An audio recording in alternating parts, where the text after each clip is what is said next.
Hello guys, welcome to mystic Hindi tarot. कैसे हो आप सब लोग? I hope, I wish, I pray दिल से कि आप सब लोग ठीक हो, खुश हो, सबसे इम्पोर्टेंटली, और अपना ख्याल रख रहे हो।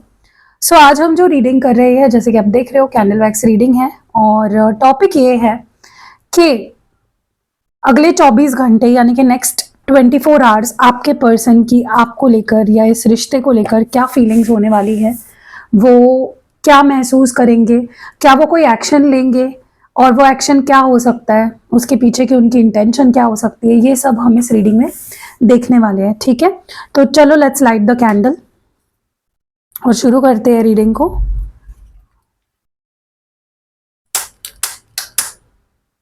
तो मैंने यहाँ पे कैंडल कर लिया है लाइट। अब देखते हैं कि अगले 24 घंटे आपके पर्सन की फीलिंग्स, इमोशंस,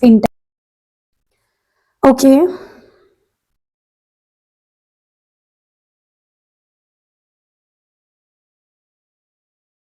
हम्म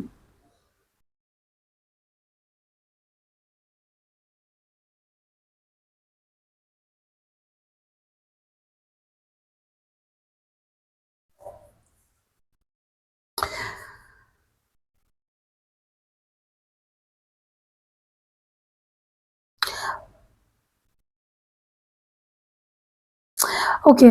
सबसे पहले तो ना मुझे काफ़ी टाइम से, जब मैं रीडिंग कर रही हूँ ना, अभी काफ़ी दिनों से मुझे ये एनर्जी फील हो रही थी आपकी। ठीक है, जहाँ पे मुझे आपकी एनर्जी ऐसी फील हो रही है कि थी, अभी नहीं, इस रीडिंग की बात नहीं कर रही हूँ मैं।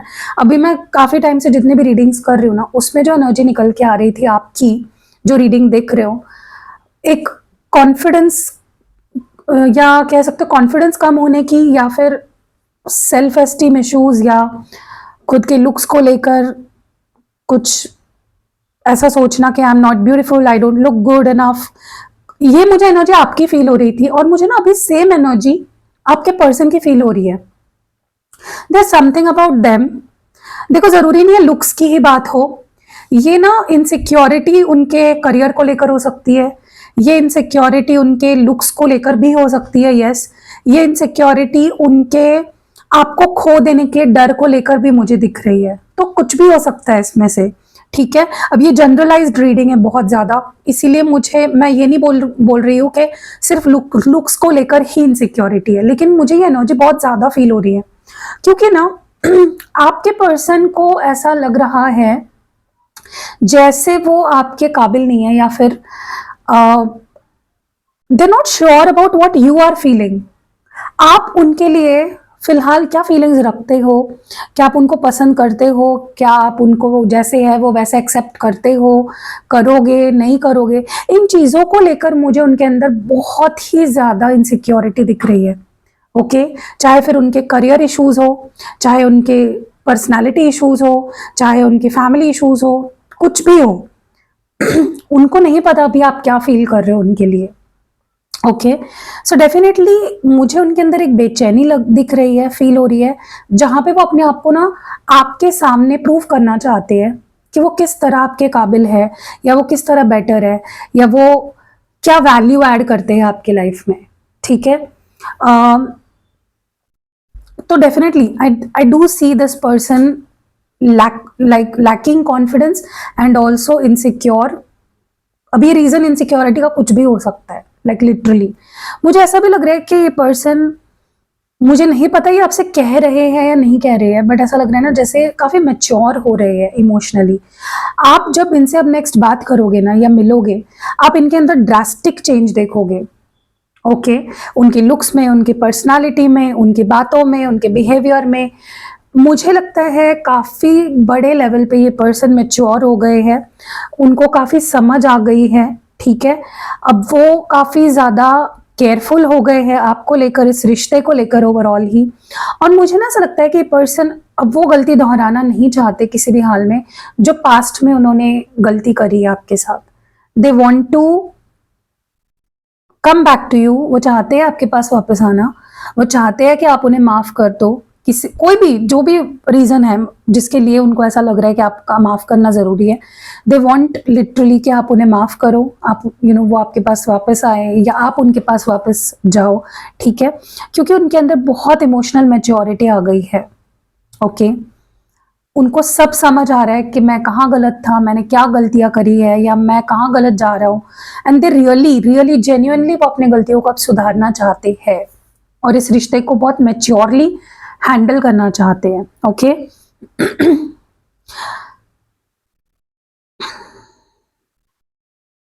पता नहीं क्यों, बट फॉर सम रीजन, या तो रियलिटी में ऐसा हो रहा है कि जब भी वो आपको दुख पहुंचाते हैं, या जब भी वो आपसे कुछ गलत बिहेव करते हैं, जब भी वो आपसे दूर होते हैं, उनकी लाइफ में सारी चीजें उलट पुलट होना शुरू हो जाती है। या तो उनके एक्सीडेंट्स होना शुरू हो जाते हैं, या तो उनको कोई फिजिकल इंजरी होने शुरू हो जाती है, या कुछ ना कुछ लॉसेस होना शुरू हो जाती है, जॉब चली जाती है, मतलब सारी चीजें उनकी लाइफ में ना खराब होने लगती है जब भी वो आपसे अपने आप को दूर कर लेते हैं किसी भी वजह से।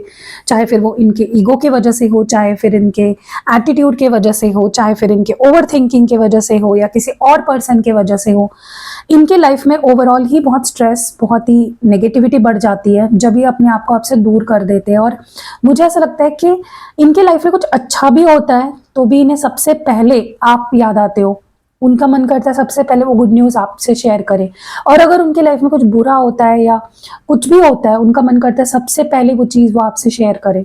ठीक है। सो अब ये ना काफ़ी, मैंने बोला ना, मेच्योरिटी, इमोशनल मेच्योरिटी, या प्यार के मामले में, रिश्ते के मामले में बहुत मेच्योरिटी आ गई है इस पर्सन के अंदर। और उनको ये रियलाइज हो चुका है कि अगर वो अगर वो आपके साथ रहेंगे तो ही उनके लाइफ में सब कुछ अच्छा रहेगा। उनकी मेंटल हेल्थ अच्छी रहेगी, उनकी फाइनेंशियल हेल्थ अच्छी रहेगी, उनकी फैमिली हेल्थ अच्छी रहेगी, मतलब सब कुछ सही चलेगा जब तक वो आपके साथ है। उनकी ये सोच हो गई है। ठीक है। सो या इस पर्सन को ना डेफिनेटली ये चीज लग रही, फील हो रही है कि आप काफी ज्यादा बदल गए हो। आप काफी ज्यादा बदल गए हो। ठीक है। आप ऐसे बन गए हो जो शायद आप थे नहीं कभी। ओके। डेफिनेटली, क्योंकि एक टाइम था जहां पे उन्होंने आपको बहुत ज्यादा जज किया या ब्लेम किया, या फिर they were having some judgements about you. कि हो सकता है, अभी देखो सबके साथ जरूरी नहीं है, लेकिन हो सकता है एक टाइम पे, एग्जांपल दे रही हूँ मैं, इन्होंने आपको बोला हो कि तुम अच्छे से नहीं रहते, तुम्हारे पास या तुम्हारे पास जॉब नहीं है, कुछ करो अपनी लाइफ के साथ, मेरे पीछे ही भागने का काम है तुम्हारे पास। कुछ तो आपको बहुत ज्यादा बुरा फील कराया है इस पर्सन ने। कुछ तो आपके जैसे होता है ना कि ईगो को हर्ट कर दिया इन्होंने। कुछ ऐसी चीजें आपको हार्श बोल दी, तुम अच्छे नहीं रहते, तुम बहुत गंदे स्मेल करते हो, या तुम अच्छे नहीं दिखते, या तुम्हारे पास जॉब नहीं है, तुम नल्ले हो। कुछ तो ऐसी चीजें इस पर्सन ने इतनी बुरी भली आपको कही कि आपने खुद को फाइनली बदला। और ऐसा बदला ना कि वो बदलना इस पर्सन के मुंह पे एक बहुत बड़ा थप्पड़ था। And they see that change in you. ठीक है। नॉट जस्ट बाहर से, उसको तो आपने बदल ही दिया है, लेकिन अंदर अंदर भी आपके कुछ बदलाव आया है बहुत बड़े लेवल पे। ठीक है। यस। अभी आपको इतना मिस कर रहे हैं ना जितना मिस इन्होंने कभी किसी को नहीं किया, कभी भी नहीं। अब इनको छठी का दूध याद आ रहा है जब वो आपसे दूर हो गए हैं, जब आप बदल रहे हो, जब आपके अंदर अच्छे बड़े लेवल पे चेंजेस आ रहे हैं। ठीक है। जिस चीज के लिए उन्होंने आपको शेम किया या ब्लेम किया या जज किया या आपसे दूरी बनाई, वही चीज आपने करके दिखाई कि देखो मैं ये भी कर सकती हूँ, या ये मैं ये भी कर सकता हूँ, मुझे कम मत समझो। ठीक है। सो अब इस पर्सन को बहुत ज्यादा आपकी याद आ रही है, ये बहुत ज्यादा आपको मिस कर रहे हैं। उनको जैसे होता है ना कि जिन लोगों के वजह से उन्होंने आपसे दूरी रखी, जिन लोगों के वजह से उन्होंने आपको शेम किया, ब्लेम किया, या जिन परिस्थितियों के लिए उन्होंने आपको छोड़ा, या जिस परिस्थिति में आपको छोड़ा, उन सारे लोगों ने उनको अपनी असलियत दिखा दी है, अपना असली चेहरा दिखा दिया है कि वो क्या है। ठीक है। तो अब आपके पर्सन को समझ आ रहा है कि लुक्स ही सब कुछ नहीं होता, क्योंकि अब उनकी खुद की ही इनसिक्योरिटी बढ़ गई है अपने लुक्स को लेकर। अब आप इतने शाइन कर रहे हो, आप इतने ग्लो कर रहे हो, ग्रो कर रहे हो, कि उनको खुद ऐसा लगने लगा है कि मैं तो इसके सामने अब कुछ नहीं हूं। उनका कॉन्फिडेंस आपने लो कर दिया कहीं ना कहीं, डायरेक्टली इनडायरेक्टली। ठीक है। ऐसा लग रहा है जैसे अब ये किसी बातों में नहीं आना चाहते, अब ये किसी की बात नहीं मानना चाहते, सुनना चाहते। अब ये बहुत मिस कर रहे हैं आपको, बहुत ज्यादा। और शायद ही इन्होंने इतना मिस कभी किसी को अपनी लाइफ में किया होगा। उनके लिए भी ये शॉकिंग है, क्योंकि एक ऐसा इंसान है जिन्होंने अपने ईगो को हमेशा ऊपर रखा, जो हमेशा वक्त के साथ बदला, स्टेबल कभी नहीं रहा, ठीक है, मास्क पहना हमेशा, आपको बहुत हर्ट किया, आपको ब्लेम किया, शेम किया, जज किया, आपको पुट डाउन किया, आपको छोड़ दिया अकेले, ठीक है। बट अब उनको रियलाइज हो रहा है कि नहीं यार, कुछ तो बात है उसमें जो मैं उसके लिए इतना प्यार फील कर रहा हूँ, या उनको भी ये बिलीव नहीं हो रहा है कि मैं किसी के लिए इतना प्यार कर सकता, मैं किसी से इतना प्यार कर सकता हूँ। ओके। मुझे ऐसा लगता है कि ये अपने इतने ज्यादा ये भ्रमित हो चुके हैं ना, इतने ज्यादा भ्रमित हो चुके हैं, इतने इनसिक्योर, इतने भ्रमित, इतने ज्यादा, मतलब वही बोलते हैं ना, आप किसी और के लिए गड्ढा खोदते हो ना तो खुद ही उस गड्ढे में गिर सकते हो, या आपके कोई प्यार करने वाले उस गड्ढे में गिर सकते हैं। तो कभी भी किसी के लिए गड्ढा नहीं खोदना चाहिए। आपके पर्सन ने आपको हमेशा बहुत बुरा फील कराया है, बहुत नीचा दिखाया है, बहुत ज्यादा आपको हर्ट किया है, आपकी फीलिंग्स की कदर नहीं करी, और अब वो खुद ही उस चपेटे में आ गए। अब वो खुद से नजरें नहीं मिला पा रहे, अब वो लोग उनको छोड़कर जा रहे हैं जिन पे उन्हें नाज था, अब वो लोग अपनी असलियत दिखा रहे हैं जिन पे उन्हें नाज था, जिन पे उन्हें विश्वास था, अंधा विश्वास था। तो वो जो भ्रम है ना, वो अभी उस भ्रम में है पूरी तरह से, अभी भी है वो। मैं ये नहीं बोल रही हूँ कि उनको अब रियलिटी नहीं पता, उनको रियलिटी पता है, बट वो इतने स्टक हो चुके हैं, अपने ही जाल में इतना बुरा फंस चुके हैं ना ये पर्सन, कि ट्रैप्ड फील कर रहे हैं ये पर्सन। ये नहीं आपको अपनी अब असलियत दिखा पा रहे, नहीं अपना असली चेहरा आपको दिखा पा रहे। उनको ऐसा लग रहा है कि, मतलब उनको लिटरली आपके सामने बहुत छोटा फील हो रहा है, बहुत छोटा महसूस हो रहा है। उनको लग रहा है कि वो आपके काबिल भी नहीं है, आपके बाजू में खड़े रहने के भी काबिल नहीं है, ठीक है। क्योंकि देखो, चलो लुक्स वुक्स, पैसा, प्रॉपर्टी, जॉब वॉब, ये सब तो सेकेंडरी बातें हैं। उनको ये फील हो रहा है कि आप इतने दिल के बड़े हो, इतने दिल के अच्छे हो, इतने दिल के साफ हो, और उन्होंने आपको हर्ट किया। आपको अगर वो हर्ट कर सकते, आपको हर्ट करना मतलब भगवान को दुख पहुंचाना है कहीं ना कहीं, क्योंकि आप बहुत प्योर हार्टेड हो, बहुत ज्यादा। आपने हमेशा सिर्फ इस पर्सन का अच्छा चाहा, आपने हमेशा आपने जो भी किया इस पर्सन के लिए किया, उनकी खुशी के लिए किया, आज तक कुछ भी आपने अपने लिए नहीं किया। बट आपके पर्सन ने क्या सिला दिया उस चीज का? आपको ब्लेम करना, शेम करना, जज करना, उल्टी फुल्टी बातें करना, आपको रुलाना, आपको तब छोड़ना जब आपको उनकी सबसे ज्यादा जरूरत है, आपकी फीलिंग्स को ना समझना। सो ट्रैप हो गए अभी। अब वो नहीं अपनी असलियत आपको दिखा पा रहे, अपना रियल फीलिंग्स नहीं आपके सामने ला पा रहे। ओके, इतने वल्नरेबल हो गए हैं ये पर्सन, लेकिन अपनी वल्नरेबिलिटी वो नहीं दिखा भी नहीं पा रहे आपको। ओके। ऐसा लग रहा है जैसे ये बहुत मिस कर रहे हैं आपको, इतने दुखी है, इतने दुखी है ना ये पर्सन, इतने मिस कर रहे हैं आपको। उनके हर डिसीजन रॉन्ग जा रहे हैं, उनके सारे अपने उन्हें छोड़ रहे हैं, सो कॉल्ड अपने, जिनके लिए उन्होंने आपको छोड़ा, जिनकी वजह से आप पे ब्लेम डाले, आपको बुरा फील कराया, ठीक है, सारे डिसीजंस गलत जा रहे हैं। अब लोग इनका फायदा उठा रहे हैं, इन पे जजमेंट पास कर रहे हैं, इनको गलत समझ रहे हैं। वही बोलते हैं ना कि अगर आप किसी के लिए एक उंगली उठा दो ना कि तू ऐसा, 4 उंगली आपकी तरफ है। ऐसा ही हो रहा है आपके पर्सन के साथ, उनके कर्मों का फल उन्हें मिल रहा है, बहुत बहुत बुरी तरह से मिल रहा है। तो अगर आप इनसे प्यार करते हो, आपको इनको ब्लेसिंग्स देनी है, आपको इनको हीलिंग भेजनी है, आपको इनके लिए भगवान से प्रे करना है, क्योंकि प्रेयर से ज्यादा ताकतवर और कुछ नहीं है, ठीक है।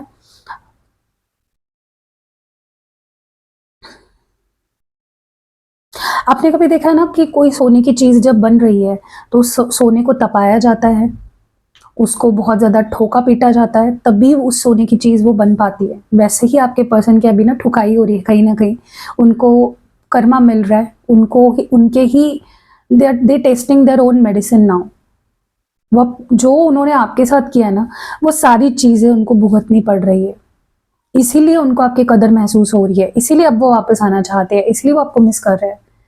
ओके, सो आपकी जीत है, इस पर्सन की हार है।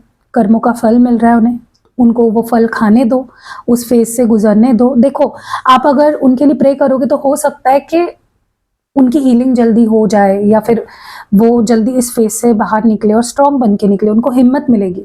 बट इसका मतलब ये नहीं है कि अगर आप उनके लिए प्रे करोगे तो उनका कर्मा कट जाएगा, नहीं। कर्मा तो हर एक इंसान को भुगतना पड़ता है, आज नहीं तो कल भुगतना ही पड़ेगा, ठीक है। क्योंकि आप भले ही कर्मा इस जन्म में कर लो, लेकिन आपकी सोल तो अगले जन्म में वही रहेगी ना, उस सोल को तो वो भुगतना ही पड़ेगा। तो जो उन्होंने आपके साथ किया है उन्हीं के साथ अब हो रहा है, पासा पलट चुका है, कर्मों के फल दिए जा रहे हैं। सो आप प्रे करो, ऐसा मत सोचो कि नहीं मज़ा आ रहा है मुझे तो फिर आपका कर्म खराब हो जाएगा। आप किसी के बारे में बुरा सोचते भी हो ना, वहाँ पे भी आपका कर्म खराब होता है, तो आपको किसी के बारे में बुरा भी नहीं सोचना है, ठीक है। आप प्रे करो कि इंसान को सद्बुद्धि मिले, ये सुधर जाए, इनके अंदर पॉजिटिव चेंजेस देखने को मिले आपको, जो कि दिखेंगे, क्योंकि ये पर्सन अब इतने ज़्यादा इनकी वाट लग रही है ना कि इनके पास सुधरने के अलावा कोई ऑप्शन ही नहीं बचा। They just have one option कि वो सुधर जाए। अगर वो अभी भी नहीं सुधरे, जिसके चांसेस नहीं लग रहे मुझे कि ये अभी छूट नहीं सकते, ये अब भाग नहीं सकते, इनको सुधरना ही पड़ेगा। अगर ये नहीं सुधरे तो इनकी लाइफ में लॉसेस होना कंटिन्यू होएंगे, इनके हेल्थ इश्यूज या इनसिक्योरिटीज या लोगों का उनसे दूर होना, ये सब होता रहेगा जब तक वो अपने आप को सुधार नहीं लेते। तो अगर आपके पार्टनर आने वाले समय में आप ये देखते हो कि उनके अंदर कोई बदलाव नहीं आ रहा है, वो हम्बल नहीं हो रहे हैं, वो आपसे प्यार से बात नहीं कर रहे हैं, आपको इज्जत नहीं दे रहे हैं, आपकी अटेंशन नहीं दे रहे हैं, आपको केयर नहीं कर रहे हैं, तो उनके लाइफ में लॉसेस कंटिन्यू होते रहेंगे। ओके, चीज़ें फिर बद से बदतर होती जाएगी, जो डेफिनेटली आप भी नहीं चाहोगे। तो प्रे करो इनके लिए कि ये सुधर जाए वक्त रहते, और चीज़ें बद से बदतर ना हो, चीज़ें वक्त से पहले ठीक हो जाए तो बेहतर है। क्योंकि वही बोलते हैं ना कि वक्त रहते अगर आप खुद को नहीं चेंज करते हो या नहीं सुधार लेते हो तो ऊपर वाला फिर उसकी छड़ी फिर लगनी ही है, और आपके पर्सन को वो लग रही है, और उनकी आंखें कहीं ना कहीं खुल रही है, और उनको जो भी अभी वो जिस ट्रॉमा से या चीज़ों से गुजर रहे हैं, it is for their own good, ठीक है। मुझे लगता है आपके पर्सन को डेफिनेटली बड़े लेवल पे खुद को बदलना पड़ेगा, ठीक है। अगर वो ऐसे ही करते रहे, ऐसा ही अगर चलता रहा तो चीज़ें और ख़राब होती जाएगी उनके लिए। ओके, सो या कैसी लगी आपको रीडिंग, कमेंट्स में ज़रूर बताइएगा। और अगर आपकी लव लाइफ में कोई भी इश्यूज चल रही है, कोई भी प्रॉब्लम चल रही है और आप उस चीज़ को ठीक ही नहीं कर पा रहे हो, या सिचुएशंस बद से बदतर होती जा रही है, आपके पर्सन आपसे दूर होते जा रहे हैं, उनके मन में आपके लिए पहले जैसा प्यार नहीं रहा, या उनके मन में वो आपके लिए कोई एफर्ट्स नहीं डाल रहे हैं, तो रोज़ क्वार्ट्ज आपको बहुत ज़्यादा मदद करेगा। आप मेरे पास 2-3 अलग अलग फॉर्म में है, मैं 2 फॉर्म्स आपको दिखा रही हूँ। ये पहला तो है ब्रेसलेट के फॉर्म में, तो ये क्रिस्टल है रोज़ क्वार्ट्ज, जो आपके रिलेशनशिप को बेहतर बनाता है, जो आपके रिलेशनशिप को इम्प्रूव करता है, ठीक है। तो आप इसको ब्रेसलेट फॉर्म में ले सकते हो या जिबू कॉइन के फॉर्म में भी ले सकते हो। अगर आपको ब्रेसलेट नहीं पहनना है किसी भी वजह से, मे बी आप ऑफिस जाते हो, वहाँ पे नहीं अलाउड है ऐसी चीज़ें, या फिर किसी भी वजह से घर वालों को दिख जाएगा, तो आप ये ले लो, इसको अपने वॉलेट में रख लो, इसको अपने पास रख लो, ठीक है। ये भी आप ले सकते हो। एंड अगर आपके पास ये है तो भी आप ये ले सकते हो, और अगर आपके पास ये है तो भी आप ये ले सकते हो, ताकि एक से भले दो इफेक्ट्स ज़्यादा देखने को मिलेंगे आपको। और अगर आपके पास मेरे कोई भी क्रिस्टल प्रोडक्ट है तो आपके पास ये जो चार्जिंग प्लेट है ये होना बहुत ज़रूरी है। तो अगर आपने अभी तक नहीं मंगाई है मुझसे तो जल्दी मंगाओ, क्योंकि ये पहली बात तो एक सेलेनाइट की चार्जिंग प्लेट है, और इस पे आपको बस अपने क्रिस्टल्स को रख देना है। ये अपने आप क्लेंज भी होंगे, ये अपने आप चार्ज भी होंगे, और आपको अगर आपको ऐसा लगता है आपके क्रिस्टल्स पहले काम करते थे अब काम नहीं कर रहे हैं, तो ये मेरी चार्ज्ड जो सेलेनाइट प्लेट है, चार्जिंग प्लेट है, आप इसको मुझसे लीजिए और अपने क्रिस्टल्स को उस पर ज़्यादा से ज़्यादा रखा करें। जब रात को आप सो रहे हो, निकाल के जब भी रख रहे हो, इसी पे रखा करें, ताकि जो भी है क्लेंजिंग होती रहे। कोई बाहर की एनर्जी, किसी ने छू लिया, किसी कहीं पे गिर गया, एनर्जी उसकी कहीं ना कहीं अगर खराब हो रही है तो वो क्लेंज भी करेगा और उसको चार्ज भी करेगा, ठीक है। चार्जिंग मतलब जैसे हम हमारे फ़ोन में रिचार्ज मारते हैं ना, ताकि हम नेट यूज़ कर सके, कॉल कर सकते, वैसे ही ये चार्जिंग प्लेट है। आप मेरी टीम से बोलो कि मुझे चार्जिंग प्लेट चाहिए, वो आपको दे देंगे, ठीक है। एंड ये अगर क्रिस्टल्स भी लेने हैं तो इसके लिए भी आप मेरी टीम को मैसेज कर सकते हो। ये जिबू कॉइन है रोज क्वार्ट्ज का, और ये रोज क्वार्ट्ज का क्रिस्टल ब्रेसलेट है, ठीक है। सो पर्सनल रीडिंग लेनी है या फिर 1-1 पोर्टल की रिचुअल करानी है आपको, उसकी बुकिंग शुरू है, लेकिन 1-1 पोर्टल के जो रिचुअल है उसकी बुकिंग की डेट ऑलमोस्ट ख़त्म होने आई है। स्लॉट्स भी ओवर ऑलमोस्ट बुक हो चुके हैं। अभी भी थोड़े बहुत मैं रख रही हूँ आपके लिए, तो जाओ जल्दी 1-1 पोर्टल की रिचुअल बुक कराओ। ऑल्सो आप फुल मून रिचुअल भी बुक करा सकते हो नेक्स्ट मंथ की। क्योंकि प्री बुकिंग मैं इसलिए लेती हूँ ना, क्योंकि स्लॉट्स पहली बात तो बहुत कम होते हैं, और फुल मून और 1/1 पोर्टल जो रिचुअल है वो बहुत पावरफुल है। ठीक है, साल का पहला पोर्टल है, जाओ जल्दी बुकिंग करो। कोई भी क्रिस्टल प्रोडक्ट लेना है, कोई भी यंत्र लेना है, स्पेल जार चाहिए, स्पेल ऑयल चाहिए, या रिचुअल्स कराने हैं, बाकी भी रिचुअल्स है। अगर आप स्पेशल रिचुअल्स नहीं कराना चाहते, स्पेशल रिचुअल मतलब portal ritual and full moon ritual, ठीक है, ये स्पेशल रिचुअल की कैटेगरी में आते हैं, जो हर मंथ मैं करती हूँ जब पोर्टल होता है, ओपन होता है, और जब फुल मून होता है। अपार्ट फ्रॉम दैट भी रेगुलर रिचुअल्स मैं करती हूँ, आप उसकी भी बुकिंग ले सकते हो। ठीक है, एंड पर्सनल रीडिंग तो मैं प्रोवाइड करती ही हूँ। सो सारे नंबर्स आपको यहाँ पे स्क्रीन पे दिख रहे हैं, डिस्क्रिप्शन बॉक्स में भी दिख रहे होंगे, और इस वीडियो के पहले कमेंट में भी आपको मिल जाएंगे। ठीक है, तो जाओ जल्दी जल्दी जो भी चाहिए आपको बुक करो। मिलते हैं अगली वीडियो में, बाय।